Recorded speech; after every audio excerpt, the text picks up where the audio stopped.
And Steam, what's going on, y'all? Welcome back. This is the recap of If You Ain't First, You're Last. And I would like to say, dubs all day, baby. Yes, sir, yes, sir. We actually did really good this week. I believe I went 4 out of 5. Bad L and Field of Reams. But as for If You Ain't First, You're Last, we definitely took a big W. I almost said a big L. Shit. A big W. And shout out, because this was actually against one of 2 years ago. He was the champion, and he's probably talks the most shit out of everybody in the league. And sometimes it's not even good, but sometimes it's golden. I can't even front. It's mostly annoying though, but we love you. So I'm just to begin with. You guys already heard me talk about him. Kyler Murray, an absolute goon, late round quarterback. I told you his rushing upside, and simply that rushing touchdown was huge. That helped so much. I ended up going against CJ Stroud. Another thing of what I say. Love the kid, love the quarterback. Kid is a monster without a doubt. He's one of the best quarterbacks in the NFL, obviously within the world.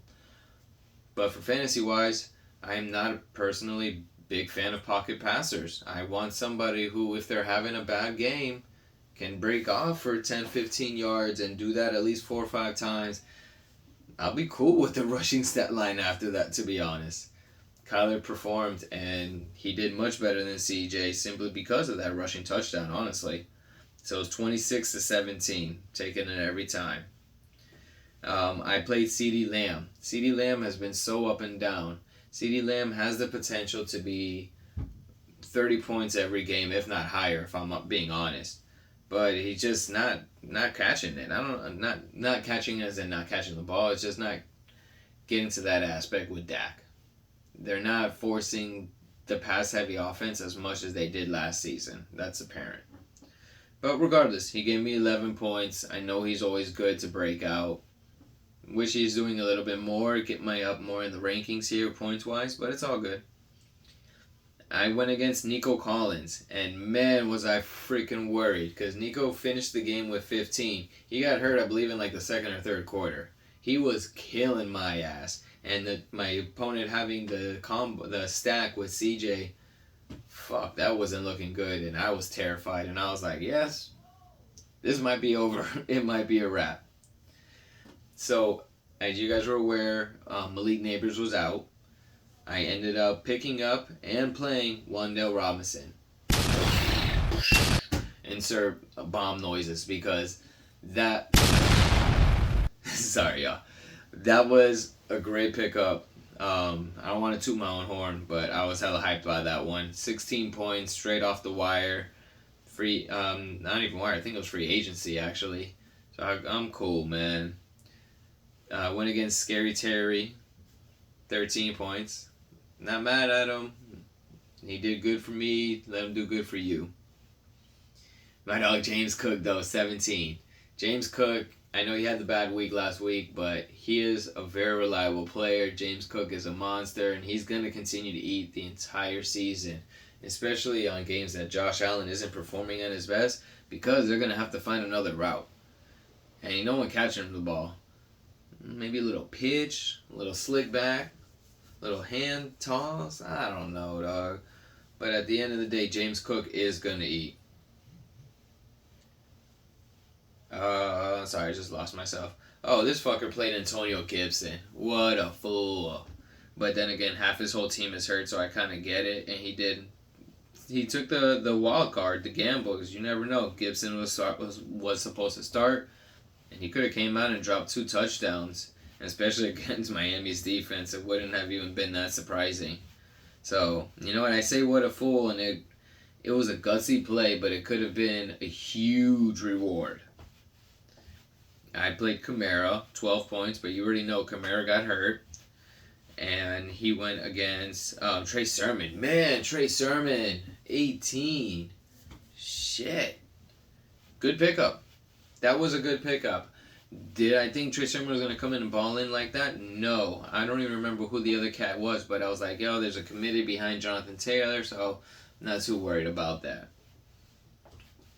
When I look at everything else, Brandon Strange with 12 points. You guys already heard me talk about him earlier. You know, he's getting passes, he's getting targets, he gets looked at in the end zone. I think he's a good pick. Lawrence isn't the greatest of quarterbacks at the current moment, but at the end of the day, he still slings it, and he likes tight ends. So we're riding. And then I went against Trey McBride. Strange had a point more than McBride.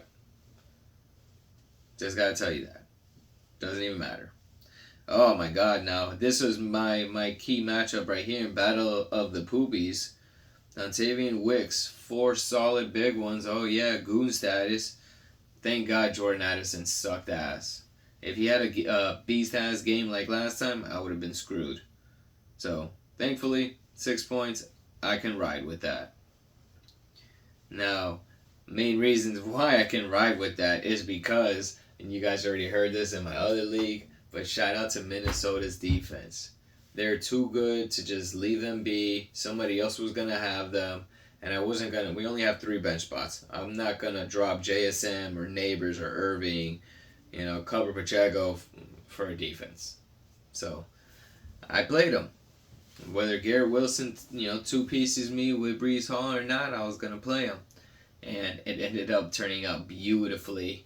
I said it in my other league, but I was actually at the gym. And I remember this was the early morning game, and I got a notification. I don't even know what time, but it was a 63-yard pick 6 by Van Ginkel. And I was looking, and I got the notification. I was going to phone. I'm like, let's go! People looking at me weird. I didn't yell it out, but it's definitely like, insert. Alright, I'm going to stop with that. That's annoying. But I was super excited, super stacked about that. Minnesota, you're a goon defense. I'm actually dropping them in my leagues, but I'll pick them up in a couple weeks if they're there. I'm not really worried about it. They go on a bye and they don't have good matchups coming through. Even though they didn't have a good matchup here and they fucking slaughtered. Anyways, I played Tyler Bass at my kicker, 8 points, and he played Butker, 13. Not too worried. Kansas City, 7 points. So, it all worked out for your boy.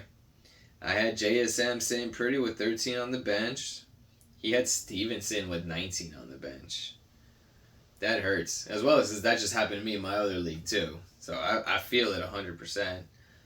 Bucky only gave me 5. Charbonnet gave him 6.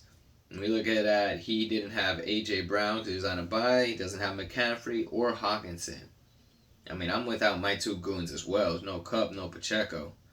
But at the end of the day, dubs. Hans team, dubs. So that puts me in 4th position, 4th place. We're 3-2 with 656 points. Realistically, once I get another dub, because I believe there's 3 teams that's 4-1, and my Dogs and the Memorial Hospital play each other next week. So I just need a win. They're going to start losing, and it's going to all equal out, to be honest. And I should be at the top within the next 2 to 3 weeks in this league as well. So, Hans team, all in all, great fucking weekend. Like I said in another video, I went 4 for 5 this week. I'm going to get the other 2 videos at you guys tomorrow. But we out here. Slowly climbing the ladder. May not make 1 playoff. Definitely making 2. Trying to get to the top spot in both of those. And then we're going to go over the other 2 leagues tomorrow. Besides that, Hans team, let's get these dubs, baby.